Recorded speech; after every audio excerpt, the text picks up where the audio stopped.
ভট্টাচার্য, যার গান আপনারা দেখে শুনেছেন, খেলা হবে, খেলা হবে, খেলা হবে, খেলা হবে।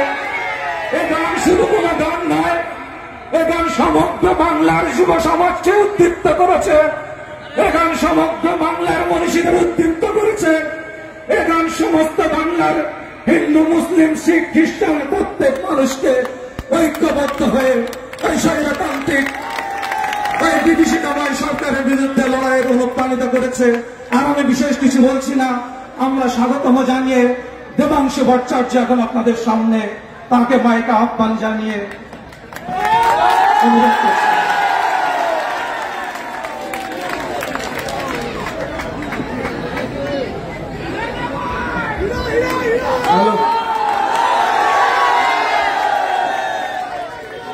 আপনাদের সবাইকে প্রণাম, অভিনন্দন, শুভেচ্ছা। এত মানুষ এসে উপস্থিত হয়েছে, এইটা কিন্তু প্রচার মিছিল নয়, এটা বিজয় উৎসব এখনই হয়ে যাচ্ছে। আমরা জিতে বসে আছি। এই যে খেলা হবে বলছিলেন, 6 মাস আগে খেলা হয়েছে, और 2 साल बाद फिर से एक बड़ा खेला होने वाला है, और इसके लिए मैंने 2 लाइन लिखा है, हिंदी में आप लोगों को सुनाना चाहेंगे। आए थे दीदी को हराने, भूल चाट कर हारी है। आए थे दीदी को हराने, भूल चाट कर हारी है। दिलीप घोष को हराया है, अब मोदी जी की बारी है। दिलीप घोष को धूल चटा, अब मोदी जी को चटाना है 2 साल बाद। और ये हवाई चप्पल पहना हुआ महिला अब दिल्ली जाएंगे। अभी आप लोगों के सामने तो बीजेपी सीधा फाइट नहीं कर सकता, इसलिए क्या किया, ये पंजे वालों को पीछे से भेज दिया गया। इधर में जो है ये मुख्तार गुंडा, ये तो दिल्ली के ऊपर गोली चलाता हमने सुना था ना। अरे दीदी हम लोगों को बोलता है रविंद्र संगीत बजाओ, इसलिए हम बहुत शांत रहते हैं। एक दिन अगर दीदी बोल दिया ना कि रविंद्र संगीत छोड़कर डीजे बजाओ तो देख लेना, स्टोरी कुछ और हो जाएगा। ये सब और कौन है यहाँ पर, ये जो नाटावासी में अपराध की कांग्रेस का भाई, ये तो कुछ दिन पहले बीजेपी करता था ना, आरएसएस का फंडिंग करता था। हमने क्यों, आज कांग्रेस वाला बोल रहा है दीदी कांग्रेस का सपोर्ट नहीं देता, क्यों देगा भाई? तुम्हारा बीजेपी वाला कैंडिडेट जो आरएसएस को फंडिंग करता था, वो उसको कांग्रेस का कैंडिडेट बनाओगे और दीदी आरएसएस के खिलाफ फाइट करेगा और आपके राहुल गांधी के सर में जाकर हाथ फैलाएगा। ऐसा तो नहीं होता भाई, ऐसा तो नहीं होता, दोनों चीज ऐसे नहीं होगा। इधर में मंचे যারা উপস্থিত আছেন, আমি প্রথমেই রহমত আলম আনসারী উপস্থিত আছেন, 137 নম্বর ওয়ার্ডের প্রার্থী, এবং আগামী দিনে তিনি আরো 5 বছরের জন্য আপনাদের সেবা করার সুযোগ পাবেন। উপস্থিত আছেন শাবানাজ মহিলা সভাপতি, তিনি উপস্থিত আছেন। জাকির হোসেন গাজী উপস্থিত আছেন। উপস্থিত আছেন শাকিল সিদ্দিকী, আবুল হাসান, মফিজুল থেকে শুরু করে প্রত্যেক, এবং আপনারা যারা এখানে উপস্থিত আছেন। আচ্ছা, 3 নম্বর বোতাম, 3 নম্বর বোতাম টিপবেন, সকাল সকাল গিয়ে ভোট দেবেন। আর কংগ্রেস বিজেপির দিকে আঙুল বাড়িয়ে আঙুল ব্যথা করবেন না, টাইম নষ্ট করবেন না। কদিন আগে সমীক্ষা বেরিয়েছে, সমীক্ষায় দেখা যাচ্ছে কলকাতার 130টা ওয়ার্ড তৃণমূল জিতছে 144-এর মধ্যে। আমাদের হিসাব আমরা 140-এর কাছাকাছি জিতবো, ফলে টাইম ওয়েস্ট করার কিছু নেই। একটা খেলা হয়েছে, 3 বছর পর একটা খেলা হবে, মাঝখানে এটা হচ্ছে গা গরম করার খেলা। এই খেলা আমরা জিতে বসে আছি।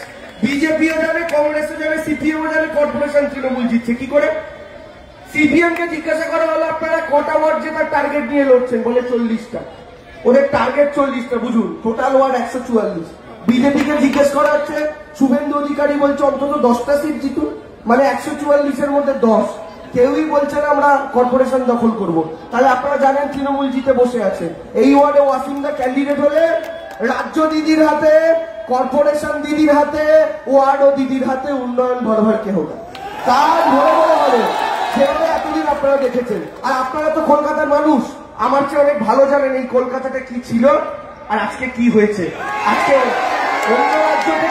অন্য রাজ্য থেকে যখন বন্ধুরা আসে তাদেরকে আমরা দেখাতে গর্ববোধ করি, এ দেখিয়ে আমরা কলকাতা হয়, আর দেখাতে গর্ববোধ হয় দিদির হাত ধরে এই লড়াইটা আমরা করতে পেরেছি। তাই রহমত দাকে বিপুল ভোটে জেতার, সকাল সকাল ভোট দিতে যান। আর একটা কথা, সবাই ভোটটা জিতে যাবে। আমাদের কি হয়, অনেক সময় অনেকে মনে করেন যে কি হবে, পার্টি তো জিতবে, আমি ভোট না দিলে কি হেরে যাবে। এটা করবেন না, ভোট সবাইকে দিতে যেতে হবে, বাড়ির সবাইকে নিয়ে ভোটটা জিতে যেতে বেরোন। আর এই যতবার তৃণমূলের বোতামটা টিপবেন, একদিকে এখানকার এই কংগ্রেসের গুন্ডাগুলোকে ভাববেন মনে মনে একটা থাপ্পড় মারলেন, মনে মনে ভাববেন বিজেপিকে একটা থাপ্পড় মারলেন। আর এই এখন একটা বিরোধী দলনেতা হয়েছে শুভেন্দু অধিকারী, গদ্দার শুভেন্দু অধিকারী এখন বিরোধী দলনেতা। কি বলছে, বলে বাঙ্গাল কা মহিলাও কা কিমত 500 রুপিয়া, বলে বাংলার মেয়েদের দাম নাকি 500 টাকা। শুভেন্দু অধিকারী বলছে, এত এত এত নিম্ন মানসিকতার লোক। ভোটের আগে মা বোনেদের সম্মান করতে পারে না। দিলীপ ঘোষ কি বললো মনে করুন, দিদির পায়ে চোট লাগলো, ডাক্তারবাবু বললো দিদিকে আপনি স্টেজে উঠুন, টুলের ওপর পা দিয়ে বসবেন। দিলীপ ঘোষ কি বললো, যে মমতা ব্যানার্জি যদি পা দেখাতে হয় শাড়ি পরেন কেন, বারমুন্ডা পরুন। এরকম নোংরা কথা। কিন্তু দিলীপ ঘোষ বললো, আল্লাহ বলুন বা ঈশ্বরের বলুন, তাদের মার তো বাউন্ডারি পার। তো যেই দিলীপ ঘোষ মমতা ব্যানার্জিকে বারমুন্ডা পড়তে বললো, পাবলিক দিলীপ ঘোষের আন্ডারওয়্যারটা খুলে নিল। এইটা হচ্ছে অবস্থা।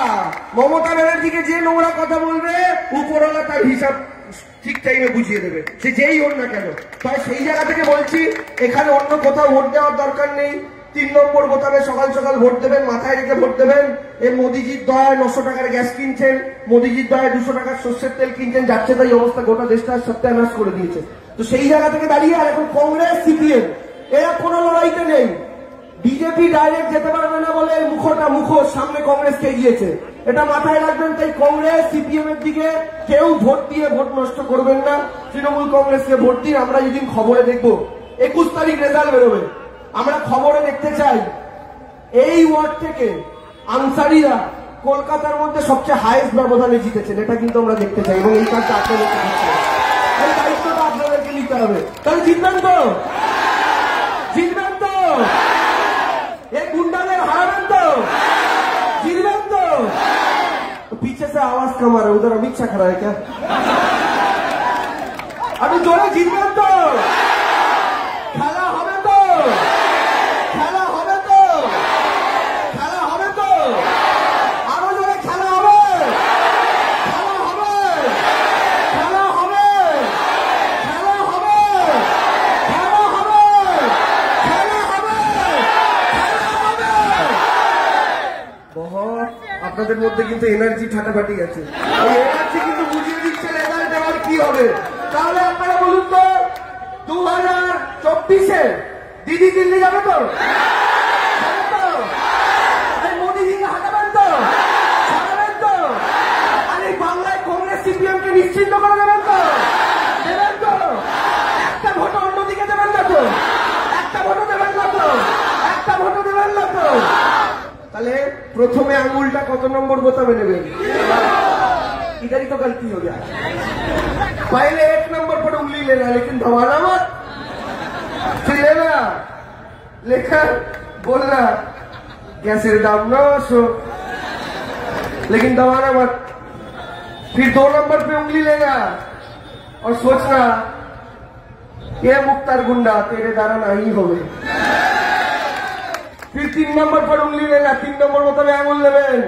দিদির 10 বছরের পরিশ্রম ভাববেন, দিদি ছাড়া আর কাউকে দেখতে পাবেন না। 3 নম্বর বোতামের কাছে আঙুলটা নিয়ে তাই বলবেন, লাভ ছাড়া ক্ষতি নেই, দিদি ছাড়া গতি নেই, মমতা ব্যানার্জি ছাড়া কোনো গতি নেই। আপনি বলুন তো, এ রাজ্যে বিজেপিকে এভাবে জুতোর বাড়ি মারবে কেউ ভেবেছিল? সবাই ভাবছিলাম আমরা, কি রে ভাই বিজেপি চলে এলো নাকি? আকাশের দিকে তাকালেই 20টা হেলিকপ্টার, 30টা প্লেন, গুজরাট থেকে নেতা নিয়ে আসার, এখান থেকে গদ্দার ঘুরে ঘুরে নিয়ে যায়। আমরা তো দেখে ভাবলাম এই রে কি সর্বনাশ হয়ে গেল। কিন্তু বাংলার মানুষ বহুত বুদ্ধিমান, এ তো অন্য স্টেট নয়। তো বাংলার মানুষ যে কল্পনা মমতা ব্যানার্জি নিজে করেননি, যে 2016 চেয়েও বেশি সিট নিয়ে আবার দিদিকে ফেরালো, আর নরেন্দ্র মোদী অমিত শাহকে বুঝিয়ে দিল আপ তো তোমারা খেল খতম, মানে আপনাদের খেলা এবার শেষ মোটামুটি। তো সেই জায়গায় দাঁড়িয়ে আপনাদের এই লড়াইটা লড়তে হবে, আনসারিটাকে জেতাতে হবে, বিপুল ভোটের ব্যবধানে জেতাতে হবে। আর একটা কথা বলে যাই, কেউ কোন রকমের ঝামেলা অশান্তি করবেন না, কারণ কংগ্রেস কিন্তু এই ওয়ার্ডে আমাদের কাছে খবর আছে প্ল্যান করেছে ভোটের দিন সকাল সকাল একটা ঝামেলা করার। ঝামেলা করে ওরা টিভি মিডিয়া নিয়ে ঘুরবে, ঘুরে মিডিয়াকে বলবে এখানে তৃণমূল অশান্তি করছে, এখানে তৃণমূল গন্ডগোল করছে। কংগ্রেস কিন্তু ঝামেলা করার চেষ্টা করবে বিজেপির টাকা খেয়ে।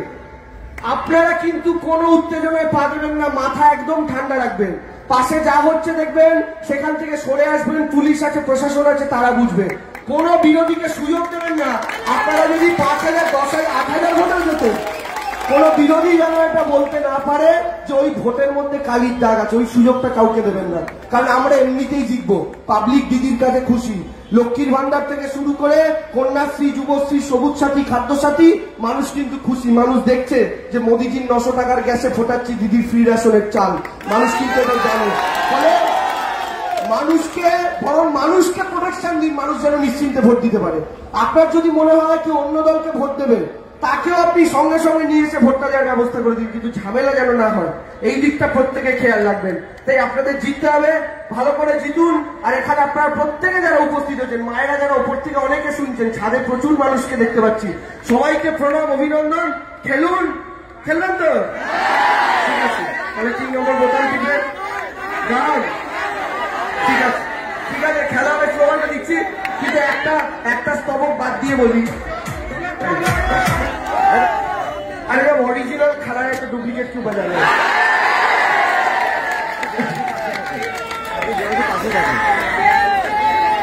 ঠিক আছে, রেডি?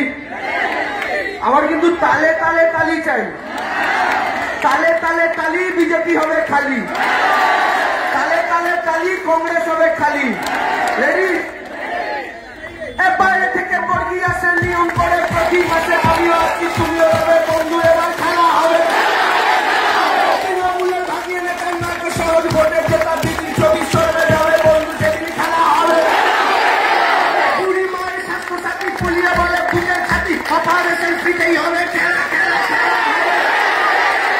রাস্তা হলো স্বাস্থ্য জল, ডিক্সি আছে ভোটের ফল, পৌরসভায় দিদি হবে বন্ধু, এবার খেলা হবে। এই ওয়ার্ডে হবে বন্ধু, এবার খেলা হবে।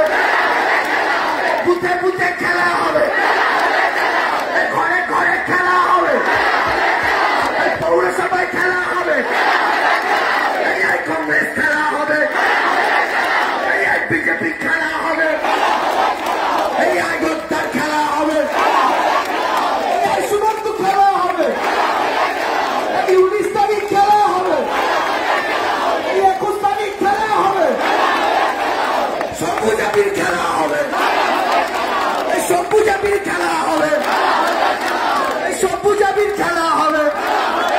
এবার সবাইকে দেখতে চাই দুহাত তুলে বলছেন খেলা হবে, খেলা হবে, খেলা হবে, খেলা হবে। আনসারিরা জিতবে, জিতবে, জিতবে, জিতবে। যা জোরে স্লোগান দিয়েছেন। অমিত শাহের মাথায় ছিল 7-8টা চুল, অমিত শাহের মাথায় ছিল 7-8টা চুল, লোকসভাতে সেখান দিয়েও যাবে জোড়া ফুল। দারুণ বলেছেন, সুন্দর বলেছেন, সুস্থ বলেছেন, জিতুন।